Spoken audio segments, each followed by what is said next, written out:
15 अगस्त 1975 को जब सिनेमाघरों में शोले रिलीज हुई तो शुरुआती 2 हफ्तों तक फिल्म को एक सिरे से नकार दिया गया था। अखबारों में बड़े बड़े अक्षरों में छप गया था कि यह फिल्म डिजास्टर यानी महाफ्लॉप है। आज 51 साल बाद जब हम जय वीरों की दोस्ती, गब्बर का खौफ, बसंती ठाकुर, अमिताभ बच्चन की जान पर बवाल और भी बहुत कुछ, लेकिन इस पर्दे के पीछे जो कुछ हुआ, अगर उसका एक भी पन्ना इधर उधर होता तो आज भारतीय सिनेमा का इतिहास कुछ और ही होता। अकीका कुरोसावा की 7 samurai, Hollywood classic the magnificent 7 और once upon a time in the west से प्रेरित यानी इंस्पायर्ड ये फिल्म।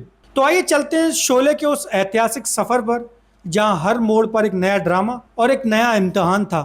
इस पूरे ड्रामे की शुरुआत होती है कास्टिंग की उस हड़बड़ाहट से जिसने सिप्पी कैंप की नींद उड़ा दी थी। शूटिंग शुरू होने में 1 महीने से भी कम का वक्त था और मेकर्स की पहली पसंद डैनी ने फिरोज खान की फिल्म धर्मात्मा की शूटिंग के लिए अफगानिस्तान जाना तय कर लिया। डैनी ने शोले छोड़ दी और मेकर्स के सामने खड़ा हो गया था कि गब्बर कौन बनेगा। रमेश सिप्पी और जीपी सिप्पी ने रंजीत और प्रेम चोपड़ा के नामों पर विचार किया। रंजीत के नाम पर तो लगभग मोहर लग चुकी थी, लेकिन रमेश सिप्पी के दिल को तसल्ली नहीं मिली। डायरेक्टर इतने बेबस हो चुके थे कि प्रेमनाथ जी के नाम तक पर सोचने लगे थे, लेकिन स्टार्स के ईगो क्लैश और मुश्किल मिजाज के डर से वो ख्याल भी छोड़ना पड़ा। तभी किस्मत ने एक ऐसा मोड़ लिया जिसने एक अनजान थिएटर आर्टिस्ट की जिंदगी हमेशा के लिए बदल दी। बांद्रा के बैंड स्टैंड इलाके में एक शाम इत्तेफाक से सलीम खान की मुलाकात अमजद खान से हुई। सलीम खान ने अमजद की प्रतिभा देखी थी। उन्होंने साफ कहा, मैं कोई झूठा वादा नहीं करूंगा, लेकिन एक बड़ी फिल्म में बहुत बड़ा रोल है, मैं तुम्हें डायरेक्टर से मिलवाऊंगा। अमजद को ऑफिस बुलाया गया और दाढ़ी बढ़ाने को कहा गया। जब बात फंसी कि एक अनजान चेहरे पर इतना बड़ा दाव कैसे लगाएं, तो उसी दिन ऑफिस में मौजूद एक्टर सत्येंद्र कप्पू यानी हमारे रामलाल ने गवाही दी। सलीम खान के पूछने पर कप्पू साहब ने फौरन कहा कि अमजद मुझसे कहीं बेहतर एक्टर है, यंग है और उसकी सोच एकदम फ्रेश है। सिप्पीज के ऑफिस के गार्डन में स्क्रीन टेस्ट हुआ।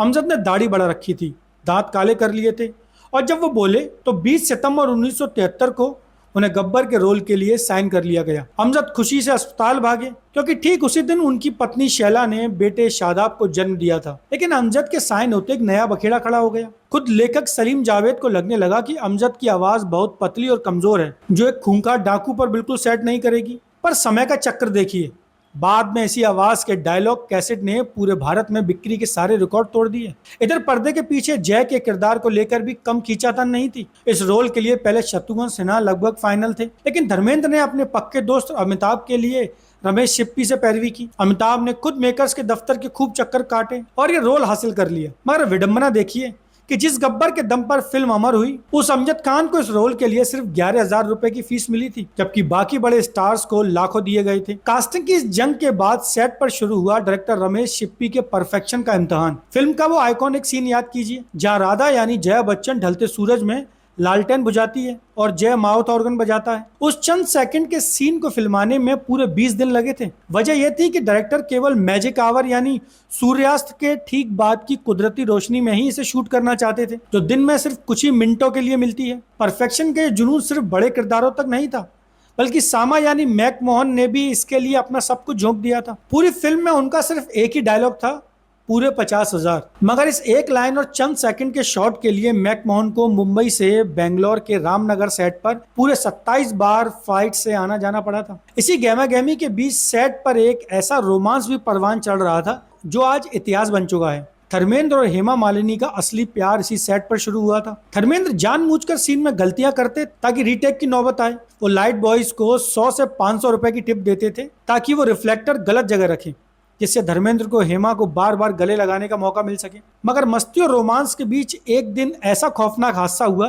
जिसने पूरे क्रू की सांसें अटका दी थी। क्लाइमैक्स की शूटिंग के दौरान एक सीन में धर्मेंद्र को बक्से में गोलियां निकालकर बंदूक में लोड करनी थी। धर्मेंद्र सीन में इतने खो गए कि उन्होंने जोश में आकर असली गोली चला दी। वो असली गोली अमिताभ बच्चन के कान के ठीक पास से सनसनाती हुई निकली। अगर अमिताभ एक भी इंच हिले होते तो एक भयानक त्रासदी तय थी। खतरा सिर्फ बंदूकों से नहीं था, सेट पर किरदारों के बीच की कड़वाहट भी हवा में तैर रही थी। शूटिंग शुरू होने से ठीक पहले संजीव कुमार ने हेमा मालिनी को शादी का प्रपोजल दिया था, जिसे हेमा ने ठुकरा दिया था। हेमा के परिवार की सख्त शर्त थी कि दोनों का कोई सीन साथ ना हो। यही वजह है कि पूरी फिल्म में ठाकुर और बसंती कभी एक दूसरे के आमने सामने बात करते नहीं दिखे। जब फिल्म बनकर तैयार हुई तो सिस्टम के दबाव ने इस कहानी का असली अंत ही बदल दिया था। ओरिजिनल क्लाइमैक्स में ठाकुर अपने नुकीले जूतों से गब्बर की छाती कुचलकर उसे जान से मार देता है। लेकिन उस समय देश में इमरजेंसी लागू थी। सेंसर बोर्ड ने साफ कह दिया कि एक पूर्व पुलिस अफसर को कानून हाथ में लेते नहीं दिखाया जा सकता। भारी मन से मेकर्स को क्लाइमैक्स बदलकर गब्बर की पुलिस गिरफ्तारी दिखानी पड़ी। रिलीज के शुरुआती 2 हफ्तों में जब फिल्म नहीं चली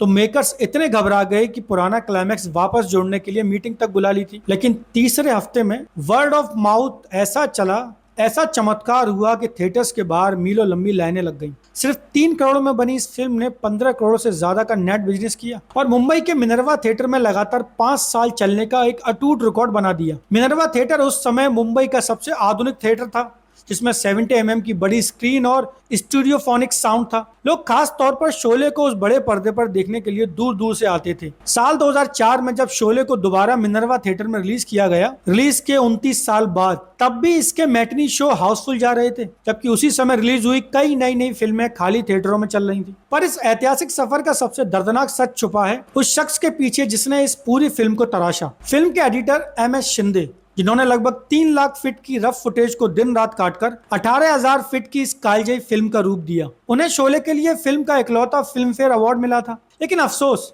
जिस इंसान ने भारतीय सिनेमा को उसकी सबसे बड़ी ब्लॉकबस्टर दी, उसने अपनी जिंदगी के आखिरी दिन मुंबई के धारावी की एक तंग खोली में घोर गरीबी और गुमनामी में काटे। शोले सिर्फ एक फिल्म नहीं, बल्कि इंसानी जज्बातों, बेहिसाब संघर्ष और मुकद्दर के खेल की वो दास्तान है जो सदियों में सिर्फ एक बार बनती है। अगर आपको शोले की ये कहानी पसंद आई हो तो वीडियो को लाइक करें, दोस्तों के साथ शेयर करें, चैनल को सब्सक्राइब करें। अगर आप इसे इंस्टाग्राम या फेसबुक पर देख रहे हैं तो समय भास्कर को फॉलो करें और देखते रहिए सिनेमा 70 mm। नमस्कार, मैं हूं एक्ट अभी, आप देख रहे हैं समय भास्कर डिजिटल मीडिया नेटवर्क।